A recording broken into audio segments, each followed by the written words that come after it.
விஜய் கிட்ட கேட்குறாங்க, நீங்க 2 தொகுதியில நிக்கிறீங்களே, பெரம்பூர் ரெண்டுலையும் ஜெயிச்சா எதை விடுவீங்கன்னா, அங்க 15 நாளைக்கு ஒரு தடவை அங்க ஒரு தடவை போவேன். இங்க சட்டப்படியாக ஒரு வாரத்துக்குள்ள ஏதாவது ஒன்னு எடுத்துக்கணும், இல்லாட்டி ரெண்டுலையும் அவர் டிஸ்குவாலிஃபை ஆயிடுவார். விஜய்க்கு வாக்கு அப்படிங்கும்போது வந்து 1 கோடியை கண்டிப்பா தாண்டும். இல்லைன்னா இது எல்லாமே என்ன வேணாலும் சொல்லி விடலாமா? அதாவது சென்னையில போன முறை திமுக ஜெயிச்சதுல டி நகர், வேளச்சேரி, இன்னும் 1-2 தொகுதி, திருப்போரூர், இந்த சிட்டிக்குள்ள இந்த 2 தொகுதியை தாண்டி எல்லாமே 10,000க்கு மேல லீடு. ஸோ இதுல முக்கியமான இந்த 5-6 காம்படிஷன் தவிர மீதி சீட்ல 10,000க்குள்ள விஜய் திமுக எடுத்தா கூட திமுக ஜெயிக்க முடியும். முன்னாள் முதலமைச்சர் திரு EPS அவர்கள் நாங்க வந்தா யார் அந்த சார் என்று கண்டுபிடித்து அவரை கழிதின்ன வைப்போம்னு பேசினார். சோ இப்ப அதன் பிறகு போலீஸ் ஸ்டேஷன்ல அடிச்சிருக்காங்கன்னா திமுகவிற்கு உளவுத்துறை அவனை சைலண்ட் பண்ண வேண்டிய கட்டாயம் இருக்கு. அது மிரட்டல் மட்டுமா, இல்ல ராம்குமார் மாதிரி கரண்ட் கம்பி கையை கடிச்சிட்டான்னு சொல்ல நிலைமைக்கு போகாம இருக்கிறதுக்கு தான் ஏர்போர்ட் மூர்த்தி உதவி இருக்கிறாரான்னு எனக்கு பயமா இருக்கு. ஒரு 2 மணி நேரத்துல 5% தான் வந்துச்சு. 80% கிட்டத்தட்ட 5 மணிக்கு கொடுத்தாச்சு. 6 மணி பிளஸ் அதுக்கு மேலேயும் நீங்க கூப்பன் இருக்கவங்க போடுறது 4% தான் வந்திருக்கு. சோ இது செக்யூலராக இந்த ஆட்சி போகணும்னு சொல்லி இருக்கிற வாய்ப்பு தான் அதிகம். என்னை பொறுத்த வரைக்கும் 130 என்னுடைய லோயர்ஸ்ட் ஃபார் NDA, அது 160 வரைக்கும் போகலாம். JVC சொன்னது போல ஆன்டி எஸ்டாப்ளிஷ்மெண்ட் வியூ ஃபார்மர்ஸ்லாம் இருந்தா 180 வரை கூட. சோறு போடுறது திமுக, ஆனா நீ டிவி கேக்கு ஓட்டு போடுறங்கிற நிஜமாலுமே உனக்கு சூடு சொரணை இருக்கான்னு கேட்டிருக்கிறாரு. இல்லம்மா, சோறு யாருமே சோறு போடல, எந்த கட்சியும் போடல. இது எல்லாமே நம்ம வரி பணம். இன்னும் சொல்ல போனா திமுக காரன் சோறு துன்றது நம்ம காசுல, வரி பணத்துல.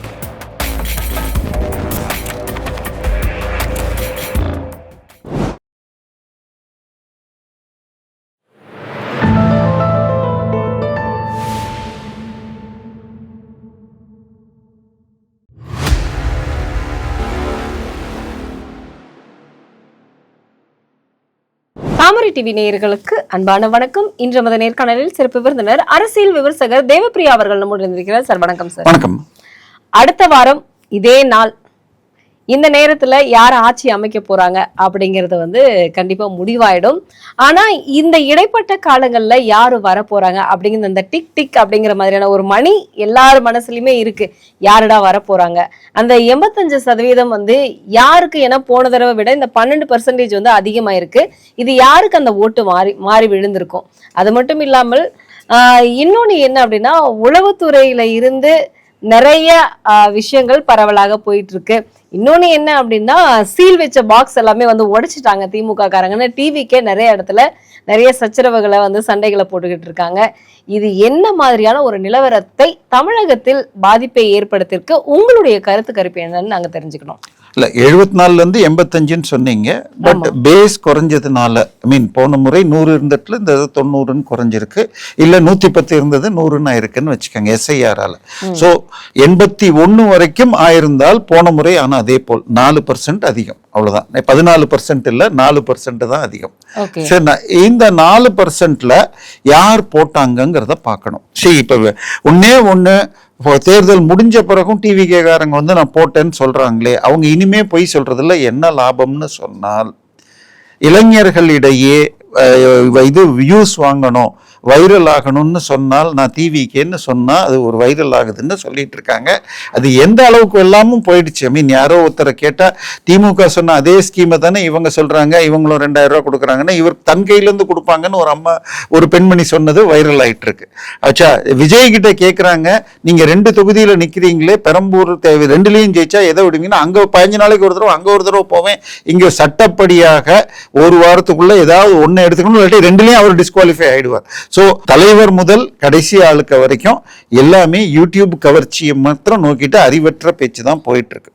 சோ இப்ப அவங்க எவ்வளவு ஓட்டு வாங்கியிருப்பாங்க என்னங்கிறது, அதாவது ஒரு தேர்தலை வச்சு யாரும் டிசைட் பண்றது இல்லம்மா. இந்தியாவின் சராசரியில 53.5% பேரு ஜாதியை வச்சுதான் போடுறாங்க. இது பீகார்ல 55%, தமிழ்நாடு தேசிய ஆவரேஜ்ல தான் இருக்கு. சோ 100க்கு 53 பேர் ஜாதியை பார்த்து போடுறாங்க. அதுலயும் 70 ஓட்டு விழுகிற எத்தனை % ஓட்டு போட்டாலும் 70% பேர் ஏற்கனவே தீர்மானித்த என்னுடைய கட்சி திமுக, என்னுடைய கட்சி என்டிஏன்னு டிசைட் பண்ணி போடுற கூட்டணி தான் இருக்கு. அதே மாதிரி இன்னொரு 10% நான் இந்த 2 மெயின் கூட்டணிக்கும் போட மாட்டேன் அப்படின்னு ஆன்டி எஸ்டாப்ளிஷ்மெண்ட் குரூப் இருக்கு. அதை ஒவ்வொரு காலத்துல ஒவ்வொருத்தர் வாங்கினாங்க. வைகோ ஒரு காலத்துல வாங்கினார், விஜயகாந்த் வாங்கினார், இப்ப சீமான் வாங்கிட்டு இருக்கார். சீமான்ல பாதி இந்த முறை தாவேக்காக்கும் போகலாம்ங்கிறது ஒரு வியூ. ஸோ இப்ப புதுசா எவ்வளவு பேர் சேர்ந்திருக்காங்க சென்னையில். நீங்க போய் அன்னைக்கு போலிங் டே அன்னைக்கு எவ்ரி 2 hours அப்டேட் பண்ணிக்கிட்டே இருந்தாங்க. இந்த அப்டேட்ல பாத்தீங்கன்னா காலையில இருந்து சாயந்தரம் ஒரு 3 மணி வரைக்கும் வேகமாக போச்சு. அதுக்கப்புறம் எங்களுக்கு வெளியூர் போனவனுக்கு பஸ் இல்லை, அது இல்லை, 2 மணி நேரம் எக்ஸ்டெண்ட் பண்ணணும்னா சொன்னதுக்கு அப்புறம் பெருசா ஏறலை. அண்ட் கியூல போய் நின்னவங்க, சென்னையில போய் போனவங்க எல்லாருமே சொன்னது வயதானவர்கள் தான் அதிகமாக தென்படுறாங்க. புதிய இளைஞர்கள் ப்ரொபோர்ஷனேட்டா தான் இருக்கு. ரொம்ப அதிகமா அவங்க முதல்ல வந்து போட்டோ இதுவெல்லாம் இல்லைன்ட்டாங்க. இன்னொரு வித்தியாசம், நீங்க சொன்ன அந்த 4%ல இதுவரை ஆமா நான் போட்டா யார் ராம ஆண்டா என்ன ராவண ஆண்டா என்ன, நான் போய் என்ன போகுது அப்படி என்று இருந்த அப்பர் மிடில் கிளாஸ் பல பேர் கார் எடுத்துட்டு போய் கூட போட்டிருக்காங்க. ஸோ இதுல எல்லா விதமான ஆட்களும் போட்டிருக்காங்க. ஒரு நடிகர் நடிகரே வேண்டாம், ஒரு கட்சி முதல் எலெக்ஷன்லயே ஜெயிச்சிருக்கான்னு சொன்னால் விஜய் உதாரணமாக 67-77 போல மாற்றம்னா 67ல திமுக ஜெயிக்கிறதுக்கு 49லயே அவங்க கட்சி ஆரம்பிச்சவங்க. கிட்டத்தட்ட 5-6 எலெக்ஷன், பார்லிமெண்ட் 4, சட்டசபை 4 பார்த்துட்டு அதுக்கப்புறம் தான் 67ல ஜெயிச்சாங்க. அதுலயும் 2-3 விஷயங்கள் பெரிய கூட்டணி அமைந்தது. எம்ஜிஆர் குண்டடிப்பட்டு ஹாஸ்பிட்டல்ல இருந்து அவர் சட்டை போடாம கொடுத்து சிவந்தகரம் கும்பிட்டு கேட்கிறதுங்கிற போஸ்டர், அதுவே 30% ஓட்டை வாங்கி கொடுத்ததுன்னு அண்ணாதுரை சொன்னதாக செய்திகள் உண்டு. ஸோ 77ல எம்ஜிஆர் 20 வருஷம், அதுக்கு முன்னாடி தாம்பரம் எம்எல்ஏவாக ஆலந்தூரோ தாம்பரம் எம்எல்ஏவாக இருந்திருக்கார், எம்எல்சியாக இருந்திருக்கிறார். 72ல கட்சியிலிருந்து நீக்கப்பட்ட பிறகு இடைத்தேர்தலில் நின்று பிறகு பாண்டிச்சேரியை ஜெயிச்சுட்டு கடைசியாக தான் 77க்கு வந்தார். 77ல அவர் வாங்கினதும் 29 புள்ளி சம்திங் தான். ஸோ 4 முனை போட்டியில அதிக முனையாக அவர் வெற்றி பெற்றார், அவ்வளவுதான். ஸோ அதை தவிர ரியலாவே முதல் எலெக்ஷன்ல பெரிய வெற்றின்னு சொன்னால் ஒரே ஒரு கட்சி தான் பண்ணியிருக்கு, அது என்டிஆருடைய கட்சி, தெலுங்கு தேசம் கட்சி. அது திரு ராஜீவ் காந்தி அவர்கள் அரசியலில் நுழைந்த ஆரம்ப காலகட்டத்தில் பிரைம் மினிஸ்டருக்கு அடுத்த முக்கியத்துவம் கொடுத்தாங்க. கர்நாடகால இருந்து ஒரு ஃபிளைட்ல வந்து பெங்களூர்ல இருந்து ஹைதராபாத் இறங்கினப்ப வந்த சீஃப் மினிஸ்டர் அவர் பயங்கரமாக பப்ளிக்காக இன்சல்ட் பண்ணார். அஞ்சையா என்ற ஒரு பட்டியல் ஜாதியை சேர்ந்த சீஃப் மினிஸ்டர். அது பட்டியல் ஜாதி மற்றும் தெலுங்கு கௌரவம் என்ற ஆங்கிள் தெலுங்கு தேசம் பார்ட்டி ஆரம்பிச்சு அது ஒரு பார்ட்டி தான் முதல் முறை ஜெயிச்சு. அதன் பிறகு வைகோ நீங்க வந்து கட்சியிலிருந்து நீக்கப்பட்ட போது எம்ஜிஆர் போனப்ப கூட அத்தனை மாவட்ட செயலாளர்கள் போல திமுகல இது ஒரு பெருமன்னர், கீழே குறுநில மன்னர்கள்னு மாவட்ட செயலாளர்கள் வரும். ஸோ 18 மாவட்ட செயலாளர்ல 13 குறுநில மன்னர்கள் வைகோவோட போனப்ப கூட 8% தான் வாங்கினார். சரியா? விஜயகாந்த் ஆரம்பிச்ச முதல் எலெக்ஷன்ல 8%, அதுக்கு அடுத்த எம்பி எலெக்ஷன்ல 10%. இதை தாண்டி விஜயகாந்தை விட விஜய் அடுத்த லெவல்ல இருக்காருன்னு வச்சுக்கோங்க. நான் சின்ன பையன்ல இருந்து சூப்பர் ஸ்டார்னா கமல், ரஜினியும் கமலும், அதுக்கு முன்னாடி சிவாஜி, எம்ஜிஆர். ஸோ இன்னைக்கும் கமலும் எம்ஜிஆர் ரஜினி படமும் கலெக்ஷன்ல விஜயோட அதிகமாக தான் இருக்கு. அதற்கு ஈக்குவல் கமல் ரஜினிக்கு ஈக்குவல்னு சொன்னா சிரஞ்சீவி இதுல ஆந்திரா தேர்தலில் 13% ஓட்டும் 18 எம்எல்ஏவும் வாங்கினார். அதுக்கு அடுத்து அவர் காங்கிரஸோட சேர்ந்துட்டார், பிரஜாராஜ்யத்தை. அவர் அரசியல்ல இருந்து விலகி இப்ப அவருடைய தம்பி தான் இவர் பவன் கல்யாண். சோ எந்த ஒரு பார்ட்டியும் 13% தாண்டி வாங்கல பிரஜாராஜ்யத்தை. நீங்க அப்படி சொல்றீங்க சார். ஆனா வந்து விஜய்க்கு வாக்கு அப்படிங்கும் போது வந்து 1 கோடியை கண்டிப்பா தாண்டும். இல்லைன்னா இது எல்லாமே என்ன வேணாலும் சொல்லி விடலாமா? அதாவது ஆன்டி எஸ்டாப்ளிஷ்மெண்ட் ஓட்ஸ்ல அதிகம் இருக்கு. ஹை வோக்கல் குரூப்னு வச்சுக்கோங்க. அது எவ்வளவு பர்சன்ட்ங்கிறது நீங்க சொன்ன மாதிரி 4ஆம் தேதி அடுத்த வாரம் தான் தெரியும். இந்த ஹை வோக்கல் குரூப்புக்கு தமிழ் இது திராவிடம், தமிழ் தேசியம் ரெண்டையுமே இவர் 2 கண்ணுட்டாரு. ஸோ அதோட பிரபாகரன், இன்டைரக்ட் பிரபாகரன் ஆதரவு, இதெல்லாமே வச்சுக்கிட்டா இதெல்லாம் பவர்ஃபுல்லாக இருந்தால் தமிழ்நாட்டுடைய முதல்வராக வைகோவை தவிர யாரும் இருந்திருக்க முடியாது. ஸோ இந்த குரூப் வந்து சோசியல் மீடியால கத்தை பரவல் பண்ணுதே தவிர கிரவுண்டில் இப்ப நான் சொல்றேன், சென்னையில ஒரு 5-6 தொகுதியில நல்ல கேம்பெயின் பண்ணாங்க. ஹை டெசிபல், நிறைய பணம் செலவு செய்து புஷி ஆனந்த் பண்ணார். இதை தாண்டி ஓரளவுக்கு இது வேளச்சேரி தொகுதியில சில பகுதிகளில் குமார்ங்கிறவர் பிரச்சாரம் பண்ணார். இதை தாண்டி இதுல பார்த்தேன், 1000 விளக்குல ஜேசிடி பிரபாகரன் நல்லா பண்ணாரு. வில்லிவாக்கத்தை சொல்லவே வேண்டாம், பெரம்பூரையும் சொல்ல வேண்டாம், அவங்க பண்ணி எக்மோர்ல பண்ணாங்க, மதுரவாயில பண்ணாங்க. இந்த 5-6 கேண்டிடேட்டை தவிர எனக்கு எந்த கேண்டிடேட் பேரும் ஞாபகம் இல்லை. ஓகே, இதுல துறைமுகத்துல சேகர் பாபு அவர்கள் அடிச்சதுனால சினோரா அசோக்னு ஒரு கேண்டிடேட் பேர் ஞாபகம் வந்துச்சு. சரியா? சோ இப்ப நான் தேர்தலே முழுக்க ஒரு நாளைக்கு குறைந்தபட்சம் 4 மணி நேரம் அரசியல்லையே இருக்கிற எனக்கு, அது தவிர செங்கோட்டையன், அருண்ராஜ், இப்படி சில தொகுதிகள். சோ இது பிரபுன்னு சொல்லிட்டு காரைக்குடி, இது போல ஒரு 20 தொகுதிகள் எம்எல்ஏ பேர் கூட என்னாலேயே கிராஸ் பண்ண முடியல. என்னால பிஜேபியில 27 பேர்ல 20 பேர் சொல்ல முடியும், காங்கிரஸ்ல 28 பேர்ல 20 பேர் சொல்ல முடியும். ஆனால் இவங்க பண்ண முடியலன்னா போய் நீங்க ஓட்டு போடுறேன். இப்ப நம்ம பக்கத்துல விருகம்பாக்கம் தொகுதியை எடுத்துப்போம், நியூட்ரலா எடுத்துக்கணும்னு. இப்பொழுது எம்எல்ஏவாக இருப்பவர் திமுகவின் பிரபாகர் ராஜா, வியாபாரிகள் சங்க தலைவர் மகன். இப்ப அதிமுக சார்பாக விருகை ரவி, அவர் ஏற்கனவே எம்எல்ஏவாக இருந்தவர். இவங்க 2 பேரையும் நீங்க ஈஸியா ரீச் பண்ணலாம். இது யாரோ ஒரு புது பையன், எனக்கு பேர் தெரியாது, நான் நிஜமாவே சொல்லிடுறேன். சோ இவங்களை போடுறது யோசிப்பாங்களா? 2 பேருடைய காஸ்ட் அட்வான்டேஜஸ் எல்லாமே நியூட்ரல்னே வச்சுக்காங்க. எல்லா கட்சியுமே பெருவாரியான ஜாதி ஓட்டை தான் பேர் தான் போடுவாங்கன்னு வச்சுக்கோங்க. இப்ப ஒண்ணுமே இதுவரைக்கும் தெரியாத ஆளு விசிலுக்காக போடுவாங்கிறத நான் பெரிதாக ஏத்துக்கலாம். அந்த ஏஜ் குரூப் வேணா எடுக்கலாமே தவிர, ஆண்கள் பெண்கள் உங்களுக்கு 18 இருந்து 80 90 வயசு வரைக்கும் போடுறது, 99 வயசுல ஹண்டே வரைக்கும் நேர்லயே வந்து ஓட்டு போட்டாருன்னு பார்த்திருக்கோம். அட்லீஸ்ட் 80 வரைக்கும் போடுறாங்கன்னு வச்சுக்கோங்க. சோ இவங்க எல்லாரும் போடுவாங்கன்னு எதிர்பார்ப்பு. என்னுடைய கணக்கு, விஜய் ஒரு 30 தொகுதியில் 25% ஒட்டி பிளஸ் மைனஸ் ஒரு 3%, 22 இருந்து 27, சென்னையிலேயே அதுல 10-12 வரலாம். இதை தாண்டி அர்பன் ஏரியாஸ் கொஞ்சம், மதுரையில் 2, திருநெல்வேலியில் 2, கோயம்புத்தூர்ல இப்படி இன்னொரு 25 தொகுதியில 15 இருந்து 20, மீதி 150 தொகுதியில 10 இருந்து 15 தாண்ட மாட்டேன். ஆனா ஒரு தொகுதியில ஒரு 800 ஓட்டு 1000 ஓட்டுன்னு வச்சுக்கிட்டாவே கண்டிப்பா ஒரு கொடியை வந்து தாண்டிடும். 234 தொகுதிக்கு 1000ன்னு வச்சுக்கிட்டீங்கன்னா 23 லட்சம் தான் வரும். சரியா?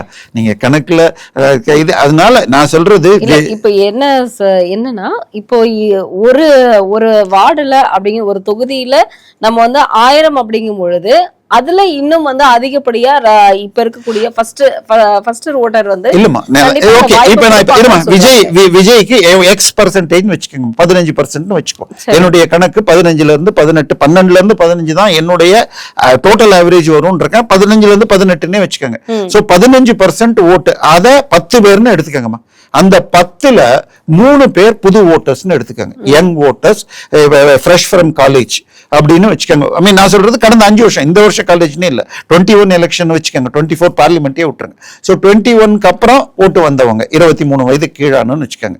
ஆச்சா, அந்த 3 பேர், மீதமுள்ள 7 ஓட்டுல என்னை பொறுத்த வரைக்கும் ஒரு ஓட்டு நேரடியாக நாம் தமிழர் சீமான்ட்டு இருந்து வருது, ஒரு ஓட்டு விசிகால இருந்து வருது. மீத 5 ஓட்டுல 3 ஓட்டு திமுகவும் 2 ஓட்டு அதிமுக இருந்து எடுக்கக்கூடும். சரியா? ஏன் 3 திமுக? ஏன்னா என்டிஏ ஆதரவாளன் நீங்க எடுத்துக்கிட்டால் அவருடைய பெரும்பாலான ஆதரவு மைனாரிட்டிஸ் அண்ட் பெண்கள். சோ இந்த பெண்களை லிப்ஸ்டிக் பஸ்ஸையும் 1000 ரூபாய் ஸ்கீமை வச்சு திமுக கவர்ந்ததாக சொல்லப்படுகிறது. சோ அதுல 45 வயசுக்குள்ள பெண்கள் இவருக்கு போலாம். மைனாரிட்டிஸ் ஆப்வியஸ்லி, என் பேர் ஜோசப் விஜய்னும் என் பின்னால் இவங்க இருக்காங்கன்னு அவரே தான் தூத்துக்குடியில பேசியிருக்காரு. சோ இப்ப சென்னையில எடுத்துக்கிட்டீங்கன்னு வச்சுக்கோங்க, சென்னையில போன முறை திமுக ஜெயிச்சதுல டி நகர், வேளச்சேரி, இன்னும் 1-2 தொகுதி, திருப்போரூர், இந்த சிட்டிக்குள்ள இந்த 2 தொகுதியை தாண்டி எல்லாமே 10,000க்கு மேல லீடு. ஸோ இதுல முக்கியமான அந்த 5-6 காம்படிஷன் தவிர மீதி சீட்ல 10,000க்குள்ள விஜய் திமுக இருந்து எடுத்தா கூட திமுக ஜெயிக்க முடியும். சோ அதிமுக இருந்து எவ்வளவு எடுப்பாருன்னு தெரியாது. சரியா? இப்ப ராயபுரத்துல இவர் திமுக ஓட்டு எடுத்தா, ராயபுரம் ஜெயக்குமார் ஜெயிக்கிற தொகுதியில தான் வருது. ஸோ இன்னொரு கேண்டிடேட் நான் மிஸ் பண்ணதுன்னு சொன்னா ஆர்கே நகர்ல திரு மரிய வில்சன் நல்ல ஃபைட் கொடுக்குறாரு. ஸோ இந்த மாதிரி இருக்கிறப்ப திமுக, அதே மாதிரி கொங்கு பகுதியில அதிமுக இருந்து இவர் 10,000 ஓட்டு எடுத்தாலும் அவங்க போன முறை ஜெயிச்ச 47ல 42 ஜெயிப்பாங்க, ஒரு 4-5 தொகுதியில் தான். இன்னும் சொல்ல போனால் நாமக்கல், ராசி 2-3 பெரிய தொகுதிகளில் அதிமுக கொங்குல ஒரு 7 சீட்டு தோத்தாங்கன்னா அதுல 4 சீட்டு 5000க்கு கீழே. அது திமுக இருந்து விஜய் எடுத்தாருன்னா இவங்களுக்கு பெனிஃபிட் ஆகலாம். சோ அதனால இப்ப பிரச்சனை என்னன்னா, விழுந்த ஓட்டு யாருக்குன்னு உளவுத்துறை தகவல்னு சொன்னா டெல்லியை பொறுத்த வரைக்கும் மிக தெளிவாக காங்கிரஸாக இருக்கட்டும், பாஜக தரப்புக்கு இருந்து உளவுத்துறை தகவல்கள் இல்ல அவங்க எடுத்த ஏஜென்சின்னு சொல்லப்படுபவை அதிமுக 95 110 தனியாகவும் கூட்டணி இன்னொரு 20-25 சீட்டுன்னு 130 சீட்டுக்கு என்டிஏ குறையாது என்பதாக இரண்டு தரப்பும் சொல்லுது. மத்தியில் இருக்கிற காங்கிரசும் பிஜேபி ரெண்டுமே சொல்லுது. இதை வைத்துக் கொண்டுதான் ராகுல் காந்தி இவரோட சேர்ந்து கலந்துக்கல, எந்த ஒரு மீட்டிங்லயும் கலந்துக்கல. இப்ப ஜேவி ஸ்ரீராம் அவர்கள் கொடுத்த கருத்து கணிப்பும், அதாவது தேர்தலுக்கு முந்தைய 2 நாட்களுக்கு முன்னாடி ஜேவிசி அவர் ஒருத்தர் தான் 160 தொகுதிகள் வரைக்கும் என்டிஏக்குன்னு சொல்றார். மீதி உங்களுக்கு தினத்தந்தி, சாணக்கியா போன்றவை நான் சொல்றது நியூட்ரல், மீதி எல்லாம் விட்டுருங்க. சில்லறைக்காக மட்டுமே பேசுபவர்கள் அப்படிங்கிற மின்னம்பலமா இருக்கட்டும் அல்லது ஆதன் செய்த சில தொகுதிகளாக இருக்கட்டும், ஏபிபி நாடு ஏதோ இருக்கட்டும், அதெல்லாம் விட்டுட்டு நியூட்ரலாக பார்த்தால் 234 நக்கீரன் பார்க்கணும்னா 2011 திமுக கூட்டணி 150 ஜெயிக்கும்னு சொல்லி சொன்னாங்க. 234க்கு 211 அதிமுக ஜெயிச்சது. ஸோ அந்த மாதிரி கருத்து கணிப்புல விட்டுட்டு பார்த்தால் ஜேவிசியுடைய இதுல சில தொகுதிகளில் கொஞ்சம் என்டிஏக்கு அட்வான்டேஜ்னு சொல்லி உள்ள ஒரு 30 தொகுதியை இழுபறின்னு கொண்டு போறாங்க இவங்க. அந்த இழுபறியில அட்வான்டேஜ் அதிமுகன்னு சொல்லி ஒரு 10 வரும்னு தினத்தந்தியில அருண் கிருஷ்ணமூர்த்தி சொல்லியிருந்தார். அந்த இழுபறி அப்படிங்கும் பொழுது யாருக்கு அந்த இழுபறியாக, அதாவது விஜயனுடைய ஓட்டை வந்து யார்கிட்ட இருந்து வந்திருக்கு அப்படின்னு இப்ப நீங்க சொன்னீங்க இல்லையா? இப்ப திமுக அவங்களுடைய ஓட்டு இப்ப உதாரணமாக சென்னைக்குள்ள எடுத்துக்கிட்டால் எளிதாக புரியறதுக்கு அண்ணா நகர், எழும்பூர், ராஜ்மோகன், அண்ணா நகர்ல வந்து இவர் இங்க இந்த பக்கம் வந்து 2 பேர் போட்டி போடுறாங்க. அதுக்கு அடுத்தது 1000 விளக்கு, இந்த 3 தொகுதி, அடுத்தது மதுரவாயில், இந்த 4 தொகுதியில ஆல்மோஸ்ட் 3 பேரும் 30%ங்கிறாங்க. சரியா? 10% இவரை விட்டுருங்க. சோ இந்த நிலையில யாருக்கு வேணாலும் ஜெயிக்கலாம், இதை நிச்சயமா ப்ரெடிக்டே பண்ண முடியாது அப்படிங்கிறாங்க. ஏன்னா 1000 டேஸ்ல எடுத்துக்கிட்டா ஜேசிடி பிரபாகரன் முன்னாள் எம்எல்ஏ, இது வளர்மதி அந்த தொகுதி முன்னாள் எம்எல்ஏ பிளஸ் அமைச்சர். சோ அமைச்சராக வாய்ப்பு இருக்குன்னு அவங்களுக்கு அதிகமா போட்டா அவங்க ஜெயிக்கலாம். இல்ல இவருக்கு போட கிறிஸ்துவர்கள் அப்படிங்கிற மைனாரிட்டின்னு போடலாம், இல்ல எழிலனே, இது 3 பேர்ல யார் வேண்டுமானாலும் வருவதற்கு வாய்ப்பு இருக்கிறது. ஆனா வீரமணி அவர்கள் சொல்றாரு 2006 மாதிரியான ஆட்சி, அதாவது கூட்டணி ஆட்சி அமைவதற்கு வாய்ப்பு இருக்கு, கொஞ்சம் இழுபறியிலையும் இப்படி ஒரு ஆட்சி மாற்றம் வரும் அப்படின்னு அவர் சொல்றாரு. இல்ல அதுதான் நானும் சொல்றேன். 195 110 ஒன்னே ஒண்ணு, நீங்க யார்கிட்ட வேணாலும் கேமரா எடுத்துட்டு போங்க, எடுத்துட்டு இந்த ஆட்சியின் சட்டம் ஒழுங்கு உங்களுக்கு திருப்தியான்னு கேளுங்க. கடந்த 5 ஆண்டு சட்டம் ஒழுங்கு திருப்தியான்னு கேளுங்க. எத்தனை என்ன பதில் வருதுன்னு சொல்லுங்க. அதுக்கப்புறம் நீங்க முடிவு பண்ணிக்கலாம். எப்ப சட்டம் ஒழுங்கு வந்து பிரச்சனையில் டாப் 5க்குள்ள வந்துருச்சோ அந்த ஆட்சி போயிடுங்கிறது தான் என்னைக்குமே உள்ள நிலை. ஸோ இந்த முறை, போன முறை கிட்டத்தட்ட 29 தொகுதியில 5000 ஓட்டுக்கு கீழே ஆச்சு. அதுல உங்களுக்கு இந்த முறை மாறினாலே முடிஞ்சு போச்சு. அதுலயும் கிட்டத்தட்ட அமமுக ஓட்டை சேர்த்தாலே மாறுற மாதிரி இருந்த தொகுதிகள்லாம் இருக்கு. ஸோ இந்த முறை இன்னொன்னு, திமுக ஒரு 10 நாளைக்கு, ஒரு 7-8 நாளைக்கு முன்னால சிறைக்குள்ளே வைத்து அண்ணா பல்கலைக்கழகத்தில் அருவருப்பான கீழ்த்தரமான அராஜக செயல் செய்த திமுகவின் தம்பி ஞானசேகரன் அடிக்கப்பட்டு மிகவும் மோசமான நிலையில ஸ்டான்லி ஹாஸ்பிட்டல்ல சேர்க்கப்பட்டார். ஆனால் அடுத்த நாள் அவர் டிஸ்சார்ஜும் பண்ணிட்டாங்க. அதன் பிறகு திருப்பி ட்ரீட்மெண்ட் கொடுக்கணும்னு சொல்லி அவங்க அம்மா ட்ரை பண்ணி முடியாம ஏர்போர்ட் மூர்த்தி உதவியதாக செய்திகள் வருது. இப்போ அதற்கு ஒரு 2 நாள் முன்னாடி தான் முன்னாள் முதலமைச்சர் திரு இபிஎஸ் அவர்கள் நாங்க வந்தா யார் அந்த சார் என்று கண்டுபிடித்து அவரை கழிதின்ன வைப்போம்னு பேசினார். சோ இப்ப அதன் பிறகு போலீஸ் ஸ்டேஷன்ல அடிச்சிருக்காங்கன்னா திமுகவிற்கு உளவுத்துறை அவனை சைலண்ட் பண்ண வேண்டிய கட்டாயம் இருக்கு. அது மிரட்டல் மட்டுமா, இல்ல ராம்குமார் மாதிரி கரண்ட் கம்பி கையை கடிச்சிட்டான்னு சொல்ல நிலைமைக்கு போகாம இருக்கிறதுக்கு தான் ஏர்போர்ட் மூர்த்தி உதவி இருக்கிறாரான்னு எனக்கு பயமா இருக்கு. ஏன்னா இது போல பல்வேறு செயல்கள் திமுக இது அப்படின்னா இப்ப நீங்க சொல்வது போல வந்து ஆட்சி மாற்றம் அப்படிங்கறது வந்து கண்டிப்பா உறுதின்னு நீங்க சொல்ல வரீங்க.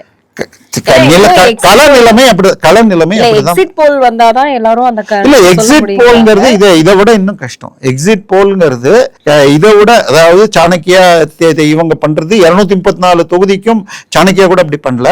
இப்போ இது தினத்தந்தி எடுத்துக்கிட்டா 234 தொகுதிக்கும் போய் 400 பேரை கேட்டுட்டு, இப்ப 400 பேரை கேட்கறோம்னு வச்சுக்கோங்க. இப்ப ஒரு மீட்டிங்ல திமுக மீட்டிங்ல போய் நீங்க எடுத்தா அதுல வர்ற 300 பேரை ஒரு ஓட்டுன்னு தான் எடுக்கணும். ஏன்னா 300 டிஃபரெண்டால ஏஜ் குரூப், ஜெண்டர், கேஸ்ட் எல்லாத்தையும் வச்சு எடுத்தா தான் ஒரு சர்வே. இப்போ போலிங் பூத்துக்கு வெளியில இருந்து எடுக்கணும்னா ஒரு பூத்துக்கு 4 பேர் எடுக்கணும், 4 பேர் வச்சு கேட்கணும்னு வச்சுக்கோங்க. அதையும் டிலீட் பண்ணி எடுக்கணும்னா நல்ல சர்வே தெரிஞ்ச ஆளை மாத்திரம் தான் எடுக்க முடியும்.